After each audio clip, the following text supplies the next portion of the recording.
风暴从一场直播开始。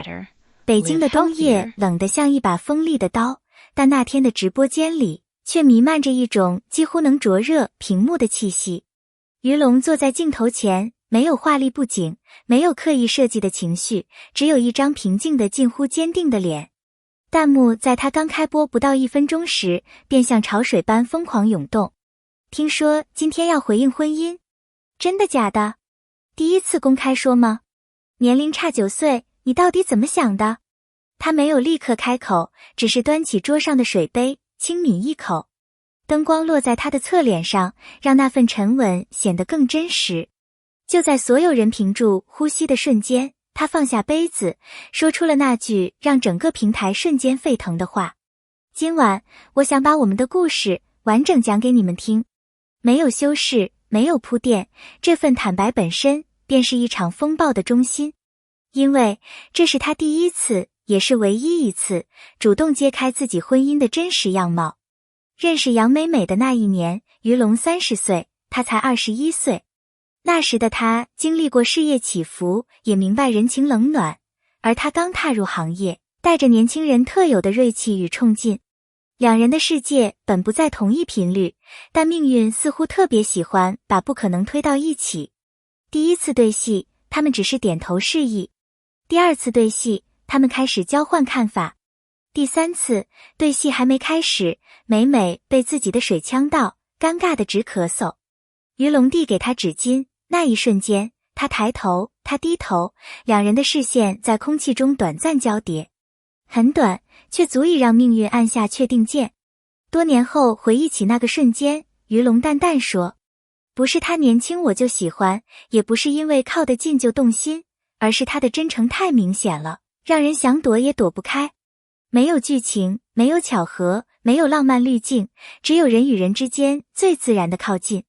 39岁年龄差，所有争议的起点。恋情曝光的那天，于龙正坐在出租车里，他的手机几乎被震动搅成一锅粥。消息铺天盖地。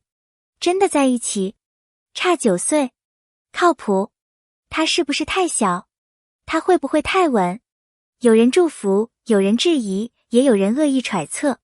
于龙没有回应，只把手机扣到一旁，将额头贴在车窗上，感受冬天的寒气。那段时间，他选择沉默，足足半年。直到后来，他在直播里第一次谈到这段经历。我们之间真正难的，从来不是年龄差，而是要一起面对生活的所有声音，包括那些并不好听的。这句话落下时，直播间的弹幕突然安静了好几秒，因为它太真实了，不是反驳，不是解释，而是一种被生活磨出的笃定。当主持人问起，你们婚后最大的磨合是什么？于龙沉默了几秒，然后坦然回答：吵架。刚结婚那阵子，我们真的吵得比较频繁。弹幕顿时爆炸，说实话的人太少了，真实的吓人。原来他们也会吵。他继续说，他年轻，有情绪，我年纪大几岁，自以为懂得多，我们都在学如何成为一个合适的伴侣。不是天生的，是学来的。这句话让很多人沉默，因为他让婚姻从理想落回了现实。他又说，最艰难的一段时间，我拍戏忙，1个月只能回家2-3次。他不说，但我知道他在失望。我累得不想讲话时，也会忽略他的情绪。后来，我们学会主动沟通，不积压，不逃避。成年人之间最深的爱，往往不是热情，而是愿意坐下来，把难题说清楚。许多人期待他讲一些浪漫的瞬间，但他却说了最朴素的一句话：婚后生活有柴米油盐，也有争吵和不耐烦。他举例，吵完架，我会去给他削苹果，他会给我倒水。不是谁认输，而是告诉对方，我还在这里。屏幕被这太真实了淹没。他接着讲了一个从未公开过的细节。他喜欢在我忙完回家后，把一天的所有小事告诉我，看到什么，想了什么，谁给他发了消息。以前我不太耐烦，后来我明白，那是他把自己的世界分给我。这句话让无数沉默的网友突然理解，婚姻不是轰轰烈烈的情话，而是一种被允许共享生活细节的信任。主持人继续问，那年龄差真正影响你们的部分是什么呢？于龙沉思片刻，说，节奏不同。如果说他的世界像风一样，我的世界更像一条河，看得更远，但流得慢。每每喜欢凌晨创作，喜欢音乐，喜欢把情绪写进画里。他喜欢规律的早睡早起，喜欢规划未来，喜欢把事情想得稳稳的。我们互相拉着彼此往前走，他让我变得更柔软，我让他变得更踏实。这句话像一把钥匙，打开了很多人心里未曾说出口的矛盾。原来差异不是阻碍，而是成长的空间。你以前从不谈私生活，为什么现在愿意说？面对这个问题，于龙没有躲闪。因为如果我连最亲近的人都不敢坦白，我就无法面对自己。他顿了顿，说，我不是解释，是分享。因为有人也正在经历同样的困惑。没有明星姿态，没有被团队包装过的语言，只是一位成年男人发自心底的表达。到了直播中段，当主持人问道，你觉得他对你最大的影响是什么？于龙笑了，那一瞬间，他的表情明显柔和下来。他让我意识到，不管年龄大小，一个人都可能成为另一个人的老师。他又说，我以前以为是我照顾他，现在我发现，我们是在互相照顾。这一句让弹幕瞬间炸开。这就是婚姻最好的样子。他说的太戳心了。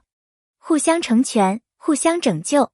真实的情感不需要堆砌辞藻，只需要一句发自肺腑的话。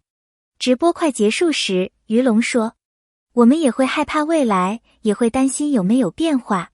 但我们约好一件事，永远不要把对方当成理所当然。他抬起头，看向镜头。婚姻不是为了向别人证明什么，而是为了对得起当初的选择。这句话落下后，全场安静了好几秒，因为它像一把钝刀，没有伤口，却能让人心里一紧。满屏的弹幕里，没有一次性的嗨点，更多的是若有所思的沉默与共鸣。看完这场直播，许多人突然理解了一件事：爱情的长久不是建立在年龄相近，也不是建立在外界的祝福，甚至不是建立在激情之上，而是建立在愿意沟通，愿意改变，愿意一起成长。于龙和杨美美并不完美，但他们真实、坦荡，也足够真诚。而在这个时代，真诚永远是最珍贵的魅力。如果你看到这里，非常感谢你愿意花时间读完这个真实而完整的故事。你对年龄差婚姻有什么看法？你认同于龙的选择吗？你经历过类似的情感困惑吗？欢迎在评论区分享你的经历、你的观点、你的故事。你的每一句留言都是对真实情感最温柔的回响。也别忘了点个关注，留下评论，让我们继续为你带来更多真实、有温度、有力量的故事。谢谢大家。